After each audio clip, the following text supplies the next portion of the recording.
আসসালামু আলাইকুম, welcome to best study Bangla academy. যারা আমার ভিডিওটি দেখছেন তাদের সবাইকে আন্তরিকভাবে ধন্যবাদ জানিয়ে আমি আমার ভিডিওটি শুরু করছি। আমরা পড়ছি দ্বিতীয় শ্রেণীর আমার বাংলা বই, তারই ধারাবাহিক পর্যায়ে আজকে আমরা পড়ব পাঠ 19-এর কাজী নজরুল ইসলামের প্রজাপতি। কাজী নজরুল ইসলামের প্রজাপতি একটি ছড়া বা কবিতা আজকে আমরা পড়ব। প্রজাপতি কাজী নজরুল ইসলাম। প্রজাপতি প্রজাপতি কোথায় পেলে ভাই এমন রঙিন পাখা, টুকটুকে লাল নীল ঝিলিমিলি আঁকাবাঁকা, কোথায় পেলে এমন রঙিন পাখা? তুমি টুলটুলে বনফুলে মধু খাও, মোর বন্ধু হয়ে সেই মধু দাও, মধু দাও, দাও পাখা দাও সোনালি রূপালি পরাগ মাখা, কোথায় পেলে ভাই এমন রঙিন পাখা? এটা বিশেষত একটি গান যেটা কবিতা আকারে লেখা হয়েছে। আমরা যদি আরেকবার পড়ি প্রজাপতি কাজী নজরুল ইসলাম। প্রজাপতি প্রজাপতি কোথায় পেলে ভাই এমন রঙিন পাখা, টুকটুকে লাল নীল ঝিলিমিলি আঁকাবাঁকা, কোথায় পেলে এমন রঙিন পাখা? তুমি টুলটুলে বনফুলে মধু খাও, মোর বন্ধু হয়ে সেই মধু দাও, মধু দাও, দাও পাখা দাও সোনালি রূপালি পরাগ মাখা, কোথায় পেলে ভাই এমন রঙিন পাখা? এখন আমরা কিছু শব্দের অর্থ শিখব। পাখা অর্থ কি? পাখা অর্থ হচ্ছে ডানা। পাখা অর্থ ডানা। সোনালি অর্থ কি? সোনার মতো রং। সোনালি অর্থ সোনার মতো রং। পরাগ অর্থ কি? ফুলের রেণু। পরাগ অর্থ হচ্ছে ফুলের রেণু। তারপর এখানে বলেছি কি ডান পাশ থেকে শব্দ এনে খালি জায়গায় বসাই। রুমি ঢ্যাস লাল জামা পরেছে। তাহলে এখানে ডান পাশে কী কী শব্দ রয়েছে? বনে, প্রজাপতি, টুকটুকে। তাহলে এখানে কি হবে? রুমি বনে লাল জামা পরেছে হবে? No, this is wrong. তাহলে রুমি প্রজাপতি লাল জামা পরেছে হবে? No, this is also wrong. তাহলে কি হবে? রুমি টুকটুকে লাল জামা পরেছে। কি হবে? রুমি টুকটুকে লাল জামা পরেছে। 2 নম্বর রয়েছে ফুলে ফুলে ঢ্যাস উঠছে।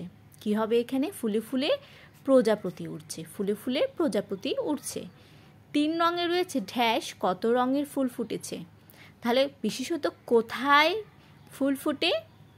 বনে হবে, তাই না বন্ধুরা? বনে কত রঙের ফুল ফুটেছে। এখানে কি হবে? বনে কত রঙের ফুল ফুটেছে। তারপর রয়েছে ডাক টেনে মিল করি।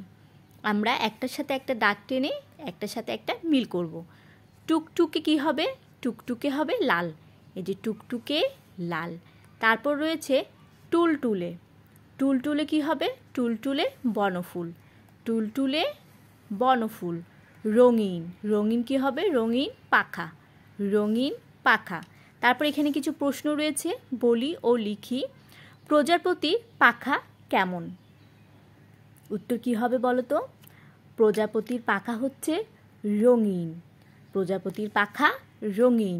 প্রজাপতি কোথা থেকে মধু খায়? কি হবে বলো তো বন্ধুরা? প্রজাপতি টুলটুলে বন ফুলের থেকে মধু খায়। প্রজাপতি ফুলের থেকে মধু খায়। কবি প্রজাপতির কাছ থেকে কি কি চেয়েছেন? কবি প্রজাপতির কাছ থেকে রঙিন পাখা কিন্তু চেয়েছেন, তাই না? আমরা কবিতার মধ্যে পেয়েছি যে কবি বলেছেন যে কোথায় পেলে ভাই এমন রঙিন পাখা, দাও পাখা দাও সোনালি রূপালি পরাগ মাখা। তো কবি প্রজাপতির কাছ থেকে সোনালি রূপালি পরাগ মাখা চেয়েছে। আমরা জানি পরাগ অর্থ ফুলের রেণু। তো সোনালি রূপালি পরাগ মাখা চেয়েছে। তারপর রঙিন পাখা চেয়েছে। তারপর রয়েছে মিলিয়ে মিলিয়ে শব্দ লিখি।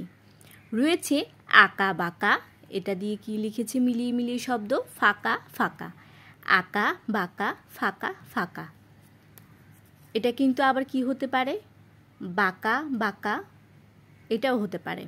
তারপর রয়েছে ফুলে ফুলে। আমরা কি কি লিখতে পারি? মিলিয়ে মিলিয়ে শব্দ। ফুলে ফুলে দুলে দুলে লিখতে পারি। ফুলে ফুলে দুলে দুলে, তারপর খুলে খুলে এটাও কিন্তু লিখতে পারি, মিলে মিলে যেহেতু বলেছে। তারপর রয়েছে বনে বনে, এখানে আমরা কি লিখতে পারি? বনে বনে। ক্ষণে ক্ষণেও লিখতে পারি।